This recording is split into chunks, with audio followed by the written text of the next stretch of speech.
colleagues on the group if they want to chime in, if there's something that I forget to mention. Please, again, please step in. Just a couple of things. So I'll talk about, again, we're barriers in technology. So one of the things we talked about at our last meeting and trying to coalesce around, some potential recommendations and some things is making sure that, we're recognizing some things that probably some of the other groups are going to mention too, but it was worth us saying we see this as a barrier and we'd like to make sure the group knows that, and we get recommendations around how to overcome those barriers. And of course, the first barrier identified is funding, and we've heard a little bit today about that. Some of the available funds, besides the state funding, that's available for that, but that's certainly an issue that we want to make sure is addressed. And funding for the Office of Broadband Development and all the work that they do as well. So again, making sure that those are going to be taken care of. The affordability barrier, and we know that that our digital inclusion subgroup is probably well aware of that and probably will have some things to say about that. But we certainly recognize that the pandemic has highlighted the issue of broadband service affordability, especially related to education, telehealth, working from home, those kinds of things. So again, making sure that we recognize that as a major barrier in the things that we're trying to accomplish. We identified mapping definitely as a barrier. We've had the conversation in this group and saw the presentation from Steve and what they're doing in some other parts of the state around mapping. So we want to recognize that we have inaccurate service maps, and that's a barrier to reaching all Minnesota residents. Permitting and easements, we did talk a little bit about that. Dave Wolf talked quite a bit about the costs and perceived inconsistencies in permitting for projects when you have to cross trails, you have to cross railroad tracks, you have to use particular rights of way. And he talked about looking at some uniform oversight from the Office of Pipeline Safety. So that was another area of barrier that we another barrier that we identified. And then moving on, and again, if you have questions or people want to throw things in, please make sure that you ask, and I'll leave time at the end for that as well. In terms of recommendations, our group kind of came up with 4 areas that we want to look at. Some of them are somewhat recycled from 2016, 2018. Recommendations. We did go back and take a look at what had previous task forces done in areas that would make sense in our subgroup of barriers in technology. And one of them, of course, and it was great to hear Jonathan talk about the idea of speed goals, or the idea of having, comparable service to what urban areas have. And of course, Minnesota has the statutory speed goals. And one of the recommendations that we certainly want to make sure we put forward is that any future state funding or state grant programs, at minimum, should require recipients to fully meet the 2026 speed goals. I think it's time, we think as a group, it's time to probably not talk about 25.3 anymore. And I think that was supported in some of the things that we heard today as well. And maybe we need to, and the group can kind of chime in, do we need to look beyond that as well? We know we have that statutory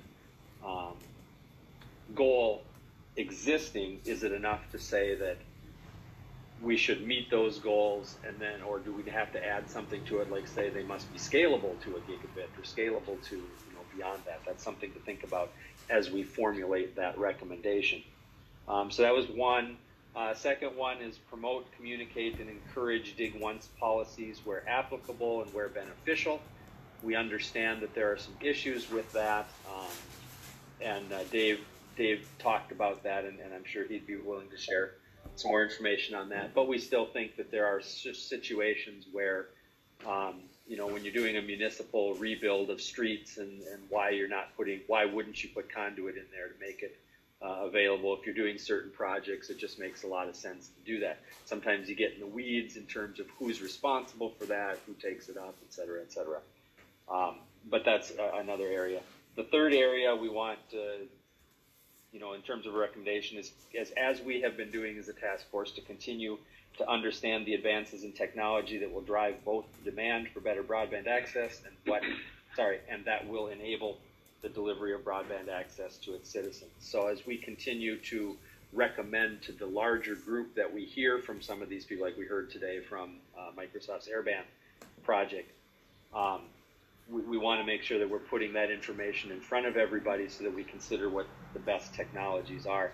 We do believe that the task force, and I think that was mentioned, Teddy, you I think mentioned that at the beginning, we do want to hear more about the low Earth orbit satellite projects. So if anybody out there is really close with Elon Musk, if you could get him to come and talk to us, that would be great. But no, seriously, if anybody has any contacts that might help us with a couple, there's two, Starlink is Elon Musk's project. That's the most notable one at this point. But I think it would be good for us to know a little bit more about what the expectations are, what the technology is, what the limitations might be of that particular service. And then I think we've covered most of the areas of technology if we get that one taken care of. And then finally, this has been it was both in the 2016 and 2018 task force recommendations. We think there needs to be some sort of mention of cybersecurity. We also recognize as a subgroup we need to do a little more research on what sort of the state of the state is in cybersecurity, what has happened recently legislatively, and we want to do a little bit more research on that. But we think that that's probably an area that needs some kind of mention in the report, whether as a recommendation or as a part of the report. So again, we identified barriers: funding, affordability, mapping, permitting, and easements.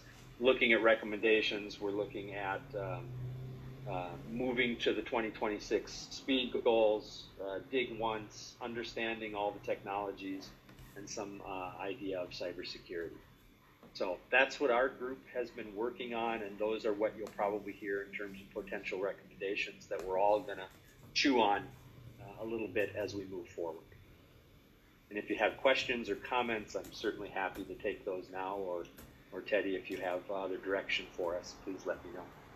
And my group, if you have anything you want to add that I forgot. No, that sounds good. So as far as, like just kind of going through those initial recommendations, it sounds like listening from or hearing from satellite providers, one would be good. And I think we are actually talking to Starlink to see, we have a contact that's trying to see if they can come to the August meeting, so that'd be good. Excellent. Are there other folks that we should be inviting? I mean, I know we mentioned the dig once piece. Are there some folks that maybe we need to hear from there, or do we have enough information at the moment? I don't know. I might look to Diane to see if she has recommendations along that one. I guess that was, in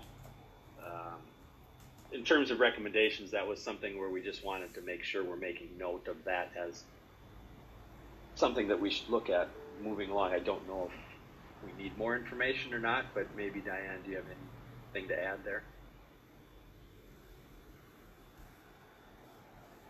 I'm sorry, I was dealing with someone's issue on audio. Sorry. What was the issue? We're just wondering is there any reason that we as a large task force or as a group, or of any reason we should hear from anybody regarding dig once and those kinds of policies? I don't think so necessarily. Okay. Prior task forces have had some things. There's a bill in one of the multitude of bills pending at the federal level. I mean, we can circulate that.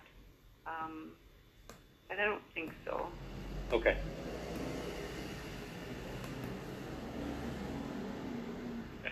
Yeah. So my comment, Marc, would be, as you guys are starting to formulate these, if there are folks we need to hear from that would help shape the thinking, that'd be good to bubble up, and then we can make sure we can try to get those folks on the calendar and hear from them, so it can further help us, in formulating a sound recommendation.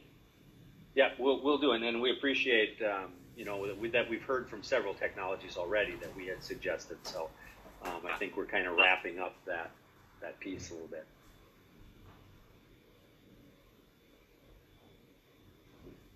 Perfect. Comments from other task force members that may not be in this subgroup? Obviously, we're going to get into it further because, this is a good way to formulate some of the initial pieces, but the recommendations are going to be owned by all of us, right? So as they bubble up, we're going to have a larger discussion with everyone.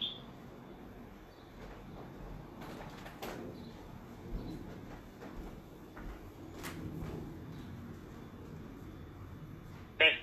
All right. Thank you, Mark, and thank you, team. I appreciate that. That was really good. Thank you.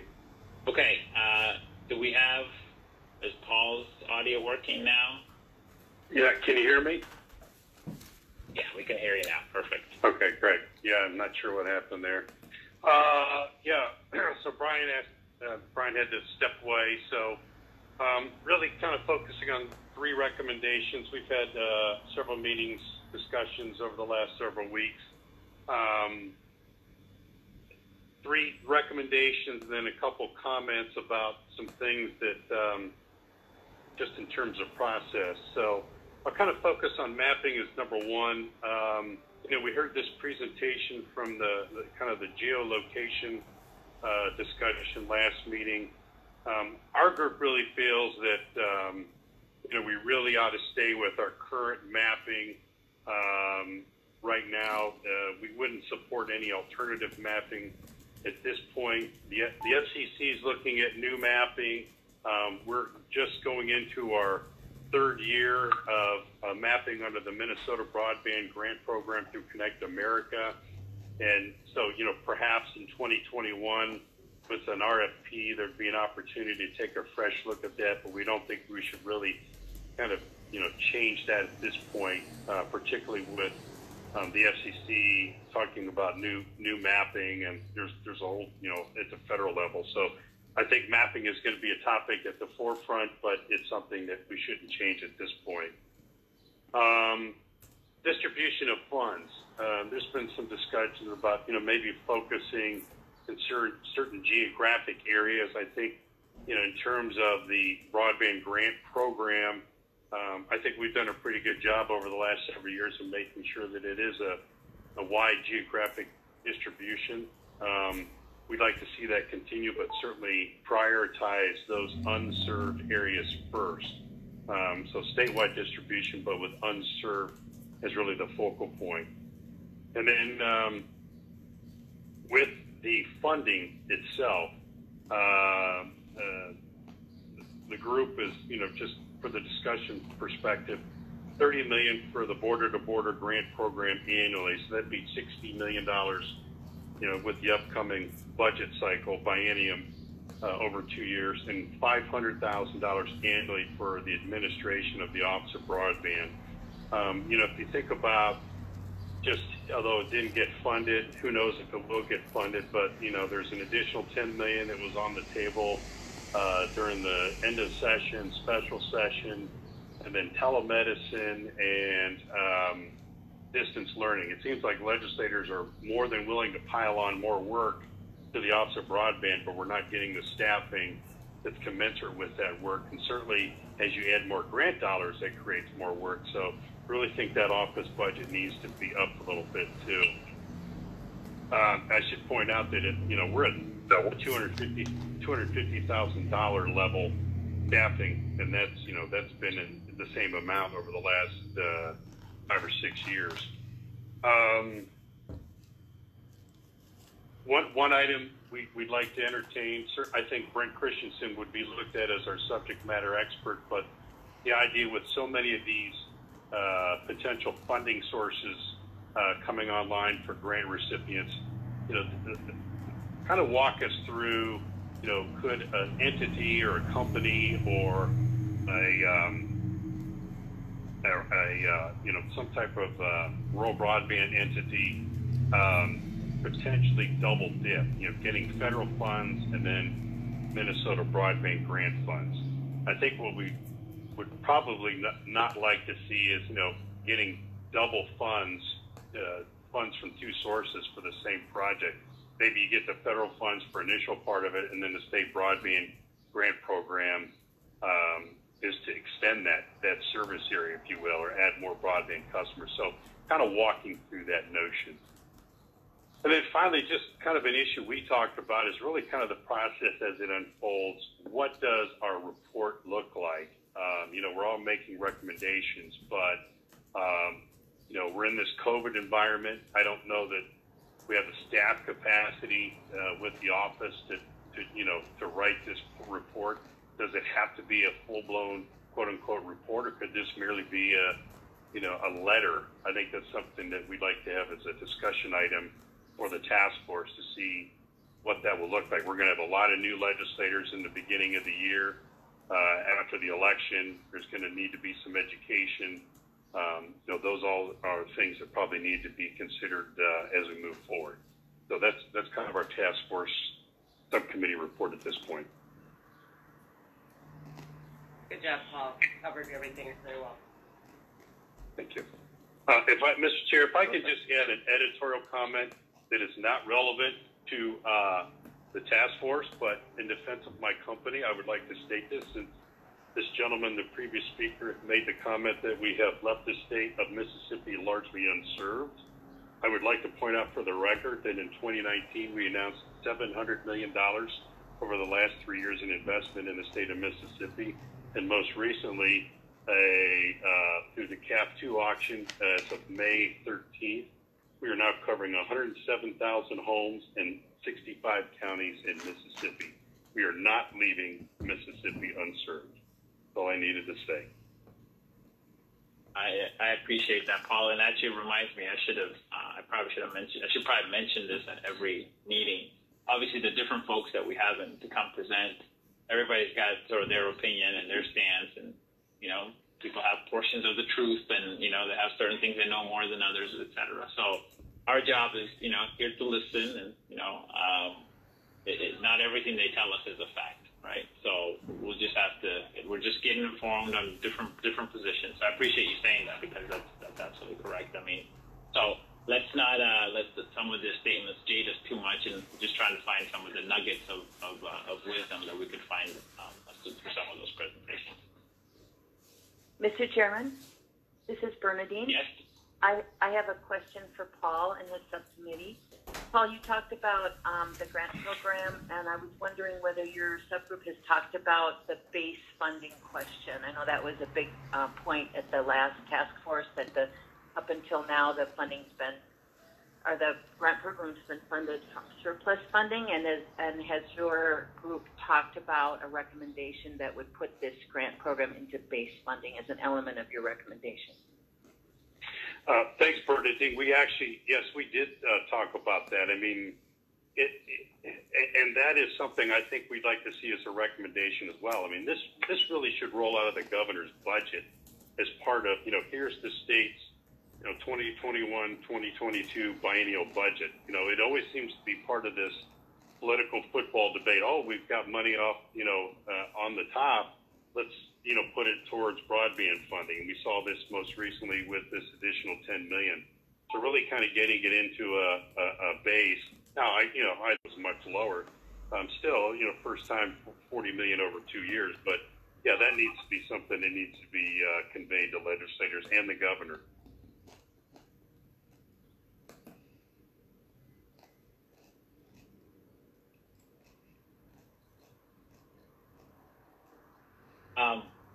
A couple of comments there, Paul and the team. I think we're also reached out to the FCC, and we're trying to see if it's in August and the latest September timeframe, if they can come and present the changes in mapping that they're contemplating with the Broadband Act. So I think that'd be a good way for us to even hear from them as far as, what the legislation said, and then really what's more important is where are they today, and where do they think they're going to roll out some of the changes in mapping. So I think that'll be another good topic as well, and it's on the list. We just have to find the right person and get the time commitment and things like that.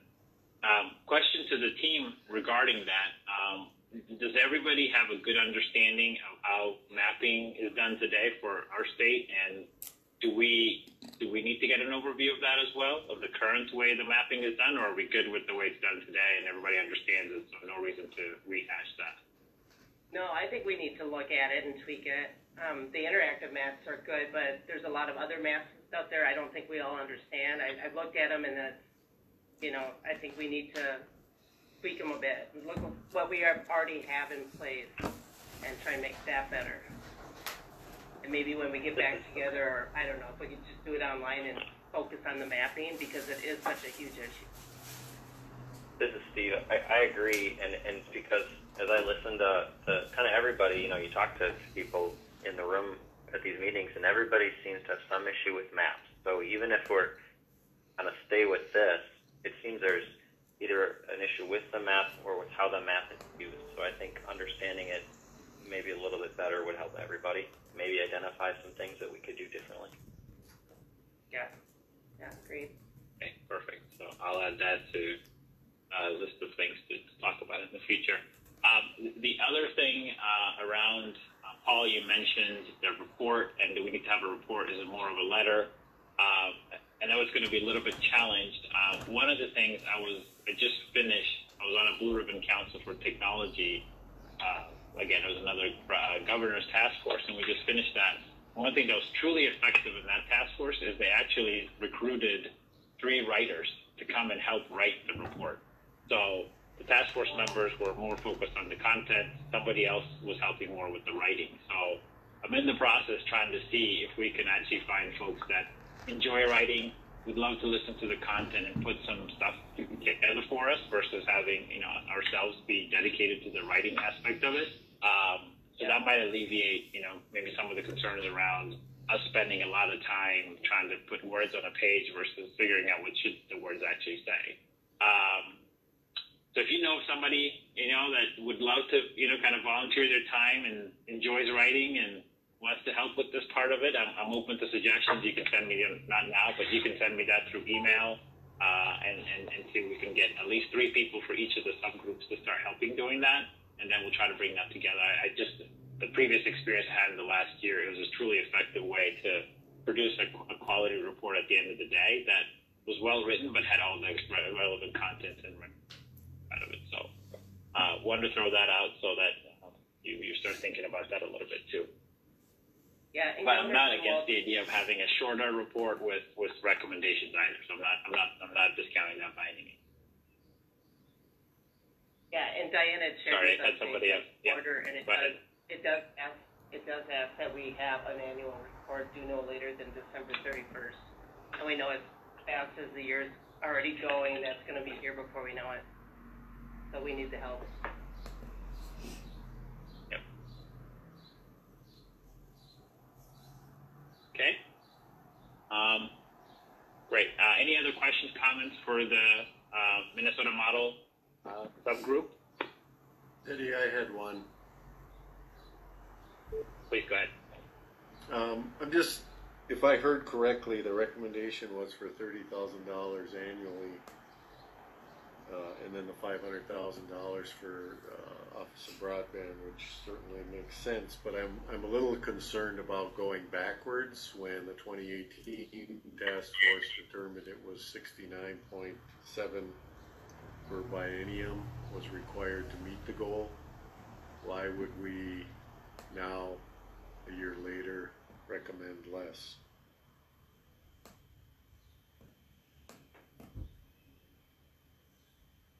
I think our original discussion was really focused on what the legislature funded, and then what the additional, kind of adding in the additional 10 million. So kind of getting it to 30 million over 60 million over 2 years, which would be the most funding this grant program has received over a 2-year period. So that was kind of the thought there. I mean, I think it should be pointed out that the recommendation of the task force has never been accepted from a funding by the governor or the legislature in any report. So there is a little bit of political reality to this, and I think we kind of see the number and raise it by 10 million each year. It's really nothing more than that.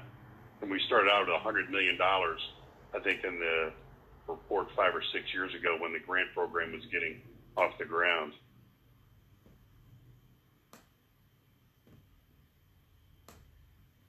And certainly just meant to be for the purposes of discussion. Mm-hmm.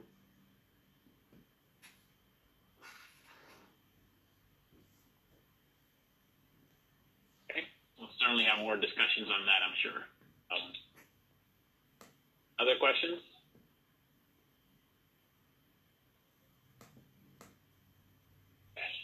Well, thank you, Paul, and thank you to the subgroup. It's good to put us in the right path there. Okay, last but not least, Bernadine on the digital inclusion. Hi, everybody. Can you hear me okay? And see me Yes, here? Good. I'm sorry, I'm having a little trouble speaking today. So on behalf of our Economic Development and Digital Inclusion Subcommittee, we've prepared 4 potential recommendations that I wanted to share with the group today, and Anna bore up in response. Yes, we have these in writing, certainly from our group, and can certainly share them out. We are, so my group is me and Dale Cook and Micah Myers. And first off, we wanted to let the whole task force know that our subgroup is definitely inclined to support a recommendation that we anticipate from the full task force to continue the state broadband grant program and to fund it from the base budget. So hence my question to Paul.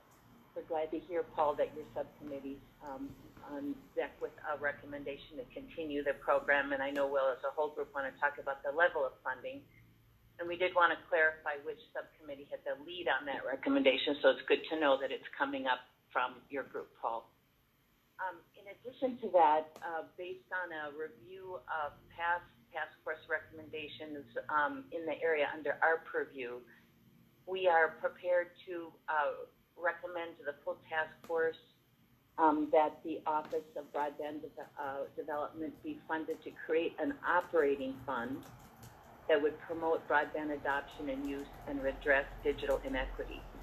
So that implies that in addition to the grant program and the staffing costs that Paul alluded to, the $500,000, that we are proposing that there be a fund or a budget created for the office to promote adoption and use and digital inequity.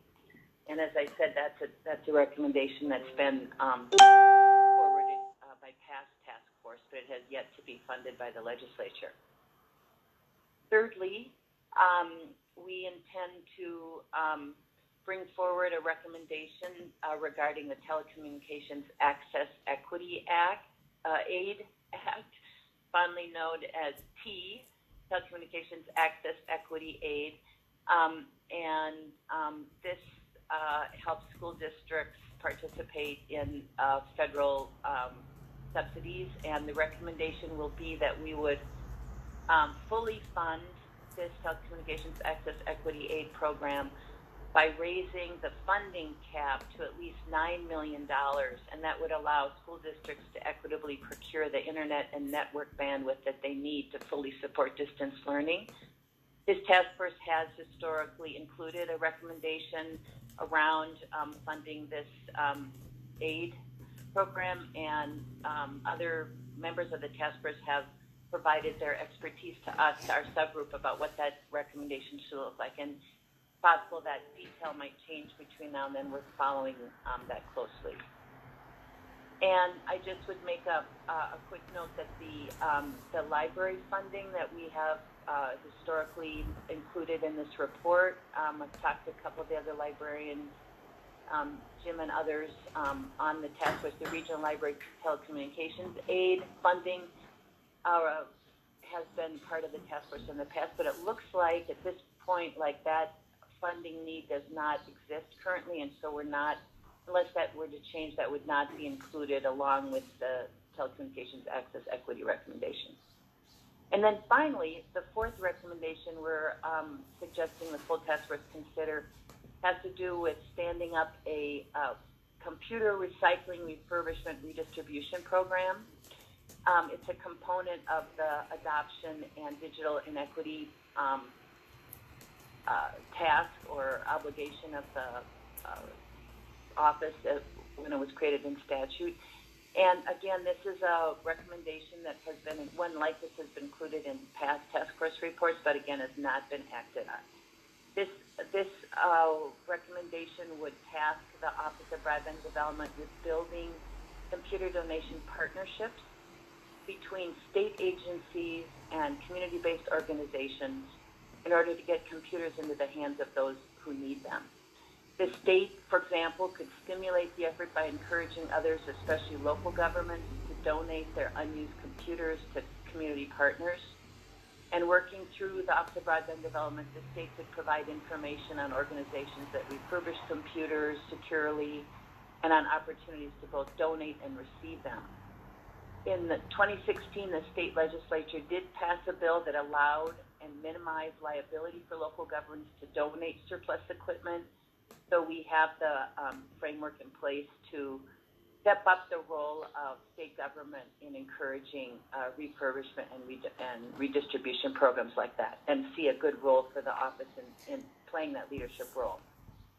So with that, those are the 4 recommendations that we're considering. I would just add, because I know, Teddy, you've asked other subcommittees about other presentations or input. And you guys may recall that we're looking towards the October meeting, and we will be having, is aligning with the OBD and Landon Foundation's annual statewide broadband conference. And that morning we will, it's our intention to bring before the task force representatives of community teams who've received state funding to the broadband program to talk about the impact of that state funding and the difference that it makes, and what the absence of adequate broadband means for community development. So, Teddy, I know that Diane and Angie, when they meet with you regularly, will be talking more about the logistics of the time commitment and what we're hoping the task force, the role they might play. But what we envision is having 3 to 4 projects represented by a couple members of those teams, with whom then the task force could interact. And that might, to really get full value out of that, we were hoping that we might have a little more time with the task force than, traditionally. But that's what we're looking for in terms of additional input to the task force. So with that, I'll just pause a moment and see if Sayel will want to offer any additional comments from our subcommittee report. And if not, I'm super happy, or the 3 of us are to take any questions or feedback from the full group.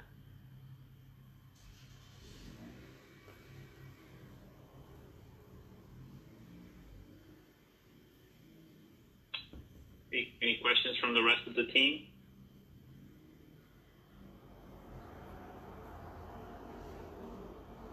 All right, no, good. Thank you, Bernadine. Yes, and obviously we will line up for that October meeting, and I love to hear the fact that we can have folks talk about what the funding has done for communities, as well as not having funding or not having the availability of a broadband. What is that doing to a community as well? So those will be important points, and some things when we submit the report at the end, we want to make sure we include, because those are, obviously that's the reason we want to push for this. So, okay. I think we've covered everything on the agenda that we wanted to cover today. Any other outstanding points? One thing I wanted to add is, obviously, I appreciate everybody's quick turnaround on the letter that we sent. One of the things you probably have noticed that was not in the letter was a request for the 2 headcounts that were frozen at that point in time. But right before we sent it, I had a discussion with Angie and Diane, and it sounds like we did get approval to go ahead and fill those positions. So that's been good. So that's why that was left out of the letter. That went over to the legislature and to the governor. I know they received it, positive feedback on the reception of the letter, but then obviously it got caught up in the special session, and I think it was unanimously approved last time. Some of you probably know better than I, but then there's other discussion around police reform and all that, and get all hung up on there. So it didn't quite move forward as we had hoped. So again, we'll continue to push the issue. I think I'm not sure why things have to be combined together, but that's how things go. But we might continue to push this idea that this is especially during these times. And what will be interesting is if we, I think it was somebody mentioned it earlier, if we go back in the fall and schools are not quite open yet, and we've seen a resurgence or something like that, and we have to continue to do long distance learning or remote learning, that will prove to be a problem. So I think and some of the work could be done now to alleviate some of that, or some portions of it, but we'll see. So we'll just have to continue pushing. So with that in mind, is there any other topics others want to bring up or things we should cover?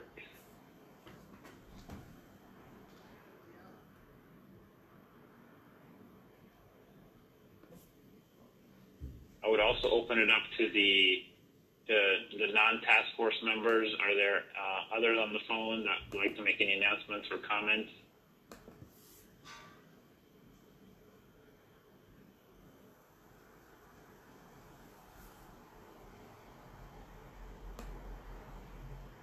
Hey, hearing none. I think everybody's ready for lunch, huh? All right. So if there's no other comments or no other topics to discuss, the only last thing I would say is the next meeting. Our next meeting, we will not have a meeting in July, as we only have 10 throughout the year. But I believe the next meeting is set for August 4th, if I'm not mistaken. Again, the logistics of it, as of the moment, I'm hoping we can do a face-to-face when we get to that spot. And the virtual is a little bit harder. I mean, we're making it work, but it's not as effective, I don't think. But we'll get you more details as we get closer to it and see if we're going to meet, and if we can meet face-to-face, where is that going to be, and all those kind of details. But for the moment, I think what I have on my calendar is August 4th. Hopefully that works for everyone. If not, obviously let myself or Diane or Angie know. So with that, if there's no other comments, I'm going to wish you a good rest of the day and good rest of the week, and